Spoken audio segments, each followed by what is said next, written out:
everyone, and welcome to another episode of ClueCon Weekly. I am your host, Jon Gray, and today I am honored to introduce Abbi Minessale. Abbi is the Community Engagement Manager here at SigmaWire, as well as one of my favorite icons of ClueCon, which is something we're going to be talking about today. So welcome to the show, Abbi. Thank you.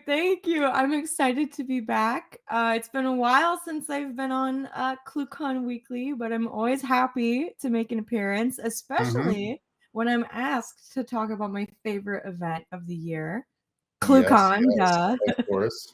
Me as well. I'm very excited. What's going We're on this turning year? 21 this year. Did you know that? 21, nice. Yeah. So we can legally drink. Yes, That's ClueCon can legally drink.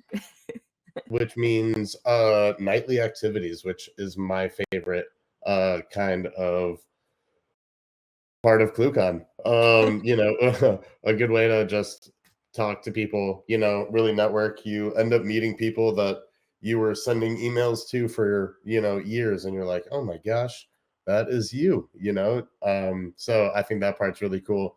What is on the agenda for this year? Yeah. I know it could be so jarring. People are always taller or shorter than I think they're going to be. Sometimes I don't recognize people I talk to every day. Mm-hmm. So today I'm here to talk about what ClueCon 2025 is going to look like, give you a little bit of a sneak peek, and most importantly, talk about sponsorship opportunities because ClueCon is not until August, but this is the perfect time to start thinking about that. Now that it's the new year, we got to start planning ahead. So I just want to make sure everyone out there in our community knows about the opportunities to partner with us. And get you excited for the summer. Mm-hmm. Definitely. Yeah. No, the community is fantastic with kind of supporting each other, not only with their brains, but also with their time and sponsorships. So I know that you lead the Coder Games. What is in store this year, and what other activities, are on the agenda? Yeah. So this year, ClueCon is going to be August 4th through the 7th. It's always in August, but sometimes it's the first week, sometimes it's the second week. This year, it is August 4th through August 7th. So mark your calendars. Mm-hmm. Earlier and earlier, yeah. Yeah. And in fact, I can tell you about our special early bird registration. Do tell. I know, very exciting. So I'm prone to procrastination, so I understand, the pull towards waiting. But for those of you who know for a fact that you're definitely going to be going to ClueCon, I would definitely recommend registering now. We have an early bird special of $599.99 for registration, and that includes the Coder Games, which I'm going to talk about because Jon just asked me about it. But it also includes the entire every single session, all 4 days, and all of the nightly events and activities. So you don't have to worry about any of that. It's just a one-time registration. And for comparison, that is compared to our regular registration prices, which is $12.99. So that's about half the price. So if you know you're going to ClueCon, I definitely recommend going to ClueCon.com and getting that done early, so you don't have to worry about it. Yeah. I will definitely be doing that. Hopefully they cut a little chunk off of mine if I'm working a little bit. But they work you hard. And I know some of you are out there are regulars, and you're coming. So yeah, I'm doing you a favor. Yeah, especially some speakers that we have routinely. I know they wrap some of those in some of the sponsorship opportunities as well. But Abbi, so what is your favorite ClueCon kind of memory, or like what excites you about ClueCon this year, and what has kind of been something from the past that kind of resonates with you throughout the years? Because I think you've been to a few, one or two or three. How many Yeah, is he? 4 or 5. I've lost count. They're starting to all blend together. Um, that's such a good question. Well, the easy answer is I'm always excited about the coder games. That's one of the first things that I ever got to help out with. Mm-hmm. For those of you who don't know or recognize the last name, Anthony Minessale is my dad, and him and Brian West and Michael Jarris started ClueCon 21 years ago. Mm-hmm. And so I've been going since I was like 13 years old. Of course, I didn't attend any of the sessions. I just went to the American Girl doll store with my Mm-hmm. mom Water because tower over ClueCon's in there. Yeah. Chicago every year. But I remember I started helping when I got a little bit older, and that looked like, carrying boxes and, because we set up ClueCon all ourselves because it's a community focused event. And so everything we do, we built from scratch. So, like when I first started helping, it was carrying the heavy boxes that nobody else wanted to carry, taping cords on the floor. Of Mm-hmm. course, I still have to do all of those things, but Yeah. the coder games is the first thing that I really got to put together for the community. When I started working like officially with the Free Switch team, I don't know. I think I was in college when I started that. But it was really exciting because we got to start from scratch and we got to say, okay, this is what a hackathon usually looks like. It's a couple days long. People stay up all night. They build a product from scratch that they'll pitch to, their audience, and we vote on what imaginary money we would invest to which product people made. And those are really cool and awesome, but that's trying to fit that into one day at ClueCon when there's already 3 more days jam-packed after that with like technical talks and, expert panels and things like that. Just didn't really seem like it would fit, with Yeah. the event that And we fit the already vibe had. for sure. Yeah. And we would also what surprised me, I've told this story a few times, but we would get feedback from our attendees and they would say like, "Well, I didn't come here to work." Like, I don't know, I Yeah. don't want to work. Like, Mm-hmm. I want to meet all these people that I've been talking to for the past how many years working on different projects or hear what other people have to say. Like, I didn't come here. If I wanted to code, I would stay home and code. You know what I mean? I know So that exactly. yeah, you would know. Or I'm I'm not much of a coder, but no, I'm usually cramming for a talk or a session or something like that, and I'm like, no, I don't want to do more work. But what's cool about it is, you can really kind of build your own adventure, Star Wars Galaxy way, where if you want to play with some straws and popsicle sticks, and googly eyes, totally do that. If you want to program, with some Arduinos, Raspberry Pis, there's that as well. And we still have that competition, little edge with the Signal Wire Challenge. I know they throw some pretty good prizes out. Always, we always the try. most underrated challenge in my opinion, for that reason. But also, I'm a big fan of the Maker Challenge. Yeah, I like the free cycle tax. Yeah, we took that feedback, right? And we were like, okay, people don't want to code. So let's build stuff with popsicle sticks. And drop eggs from the balcony, Yeah. shoot each Oh, I other with totally stole homemade your thunder Nerf there. Sorry, guns. Abby. What? I totally stole your thunder, your punchline No, it's for better the entire coming. story that You're you were less building up there. biased. But yeah, I may have heard it once or twice. No, I'm just teasing. Well, no, Um, and you always head up, well, not always, but you've been doing a great job like leading the maker challenge area. Because again, one of the problems was we only have like 8 hours in the day, and then we go have a pizza party. So we can't challenge people to things that are going to take them days and days and days, but we still want mhm. it to be challenging. So you've been really helpful in like figuring out like, okay, how much can we get done in 8 hours? And still have Definitely. fun. No, Yeah, we've had it is really tough. Yeah. And when you just get thrown, in the middle of a Arduino project, and you're like, oh my gosh, is this hardware? Is this software? I think they're really cool, fun little puzzles. But it's tough to cross between like what's a child's kind of like setup and what's gonna just take these guys all day long, because sometimes they're meant that way. Right. Well, and then of course we've got more traditional programming challenges on the Coder Games. Usually, speaking of sponsorships, SignalWire sponsors that. So we've got the SignalWire challenge.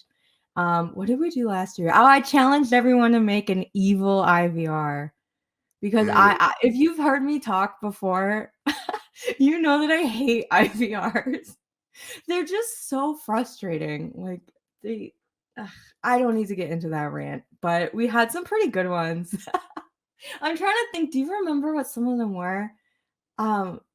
Somebody had, it was like a medical assistant where you would tell them your symptoms, and no matter what you told them, it was like, you're about to die.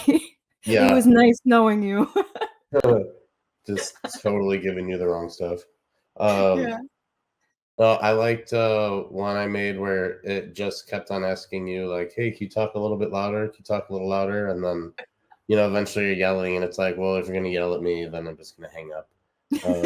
But no, there was some wacky trivia. Yeah, we try to make sure there's something for everyone to participate in. Which I guess brings me to this point is we're still working on what challenges we're going to be doing this year. I want to do something a little bit fresh and exciting, but if anybody out there, if you've participated before or, hearing this gets you excited, always reach out to us. You can find us on Slack, signalwire.community, or email, of course. Mine's easy. It's just abby@signalwire.com. But I'm always open to hearing ideas because that's what makes us better. So let me know. Yeah, I will definitely fill out all of my comment cards. But Yeah, you always do. Yeah. No, as you were mentioning when you first started at ClueCon and all the boxes, kind of running the show ourselves, definitely is eye-opening to see how much planning has to go into these things. And, I think I plan a little bit, but, everything down to exactly how much tape, we're going to need, or how long which cord is going to be where. Are we going to have enough of X, Y, or Z going on? Which outlets are going to be at what spot? Yeah, there's so much. Shout out Sharon and Marissa for sure, and Jill, of course.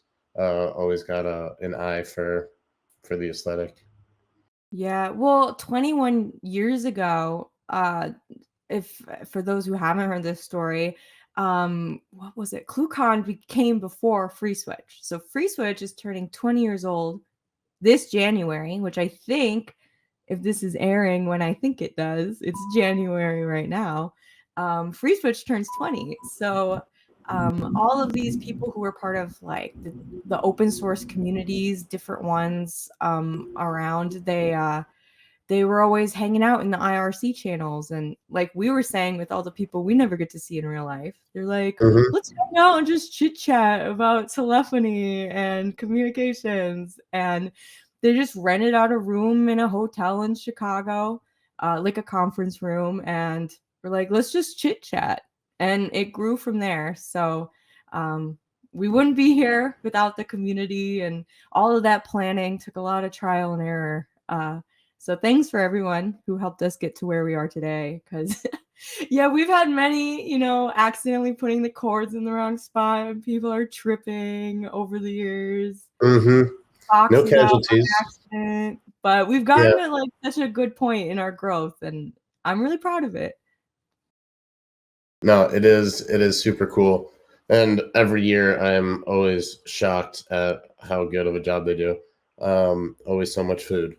And that's my favorite part. So many screens, and so many outlets. That is my favorite part. And something that, kind of irks me at any other conference that I go to. And I'm like, where are the outlets? My How do we computer have is this many dying. people and no outlets? Oh no. The last one I was at, I was like standing just in the middle of the room next to a pole. I was like, all right, this is me Yeah, now. and the outlet was like loose, so I Oh yeah, and you're holding it and can't just like fit the charger in there. It's just well, that kind of, not to steal your thunder in steering the conversation, but that actually brings me to the point of how developer heavy ClueCon is. And that's something we're really proud of too. Of course, anybody is welcome, anybody who's interested in communications or open source or technology in general. There's lots of AI going on right now, but we're a conference for developers by developers. That's how we started 21 years ago. And that's what our mission has been ever since. So we've got a huge audience of very technical people, lots of people who are actually working with code every single day. And that's just something I wanted to bring up to anyone who's interested in maybe sponsoring some events this year. If you're looking for either or even attending, like if you're looking for people who can hold their own in technical conversations with you, maybe answer those really deep questions that you can only find like page 3 of the forums, like that one guy who's just always answering all the questions on on those forums, like deep in there. Those are the kind of people who show up at ClueCon. So if that's your people, or those are the kinds of people who maybe you have something to offer them, this is a great opportunity for that, because I think that's a really unique thing. A lot of tech conferences like we go to have a lot of marketing people, which no shade, because I'm a marketing person. Yeah, exactly. A lot of salespeople, a lot of thought leaders. But you probably have more thoughts on that too, because like I said, you're the more technical one in this interview. You're too kind. But no, it is funny, a little frustrating. Sometimes you see a company and you're like, "Hey, you guys use us," and they're like, "Oh, I don't even know that." I'm like, True. "Oh, interesting." Yeah. When they're like a phone company and powered by SignalWire, use FreeSwitch underneath the hood for some stuff, and they're like, "What's FreeSwitch?" So it's cool that when you go, Yeah, ClueCon, no one will people, ever say, "What's FreeSwitch?" yeah. Oh my gosh, you say that, and everyone stands up. They're like, "I could tell you." Yeah, exactly. Exactly. Whip out the textbook and everything. Yeah, sometimes we give out signed copies of the of the FreeSwitch cookbook. But we also have a lot of other open source projects who come, like OpenSIPs comes often. We'll have people who are strong in the asterisk community. I'm trying to think what else. Homer, Kamailio. So we're FreeSwitch people, but everyone is welcome. We're all one big open source family. Yeah, definitely. And you don't really care the background of someone when they're answering your question at 2 a.m. True. That's true. So I know people can sign up to be speakers. Lisa, reach out to you for sponsorships. Is there any other shout outs that we are missing? Let me think. Okay, so for those of you who are interested in sponsoring ClueCon, there's a lot of different opportunities. And if you're creative, we can make room for that too. We always love that. But there's a lot of things you can get if you do sponsor. Registrations, depending on which package you choose. We have registrations included for the rest of your team. We could put your logo in our show book and all over our website. We have pretty active social media accounts where we can shout you out as well. But we also have some fun things you can sponsor every night. One thing that makes ClueCon special is every night we have a networking opportunity. So we have pizza parties with, deep dish pizza. We've got the gigabit reception, which is a tradition. We've got, in the past, we've done things like boat tours. We've done things like game nights, like out in the city. Yeah, you were the poker champion, if I do recall. Oh yes, for 1 year. 1 year. Yeah. My brother took my title. Oh, geez. Yeah, he did. Yeah, there's a lot of different things you could do. You could sponsor the open bar at the Gigabit reception. We could put your co-brand lanyards. So we've also, like I mentioned, we have the Coder Games. So you could have your own challenge at the Coder Games. So let us know if that technical audience is somebody that you think you might want to get to know better. You could have good partnerships with them. I would definitely recommend if you're somebody in the AI space, if you're somebody in security, that's a big one. A lot of our audience is very telephony heavy. So they're not necessarily experts in security, but that's something we all have top of our minds. If you have insecurity in security, you know where to go. Yeah, like this is the perfect audience for that. Yeah. Things like maybe if you do phone hardware, if you're a fellow open source project, as that's Tony the would kind of say, place to any of the asses. Yeah, any of the asses, as we like to call it. UCAS, CCAS, CPAS, you know, and the likes. One of my favorite terms. Yeah, the suite of asses. Well, speaking of which, wait, show them your shirt. Yeah, Putting you on the spot. Yeah. Pucking with the status quo. Programmable unified communications. Mm-hmm. All of the asses in one. Exactly. In one giant. Yeah, you can learn a lot more about the FreeSwitch, SignalWire, you know, all the unified communications at a lot of the trainings. I know that one's really popular with some of the people, and you know, throughout the week we even end up hosting, you know, additional little side sessions and such. I know last year Brian West and I hosted an AI training, and it was bonkers. It was like the greatest thing since sliced bread, I guess. It was like a Taylor Swift concert, showing up to see. Yeah. Gotta get my bracelets. Yes. I know. Everyone had their bracelets. We'll have to get that for this coming up here. But yeah, trainings are awesome. You can get certified. Great networking opportunities. You know, a very chill, lax. You can kind of build your own experience a lot at ClueCon. Rock Band is also a crowd pleaser of mine. As a Creed fan, I'll be listening to that on repeat, nonstop. But Abby, we're coming up to the time. Any last shout outs?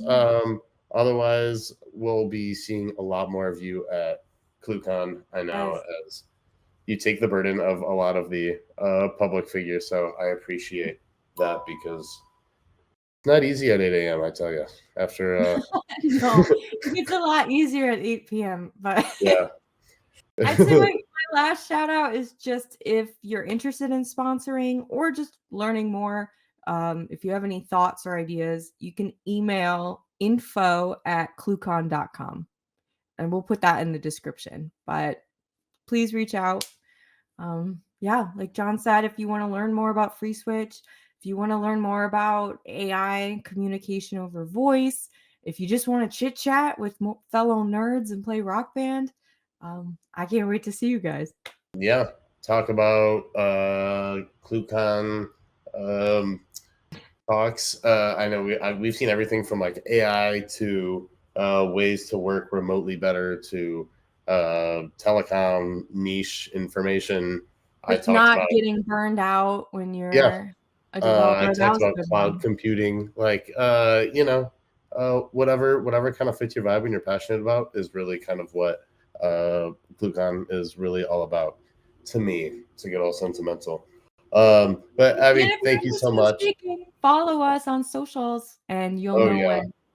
Underrated jokes for sure. Will be viral soon. Abby, thank you so much for joining us for another episode of ClueCon Weekly. We'll see you all in the next episode.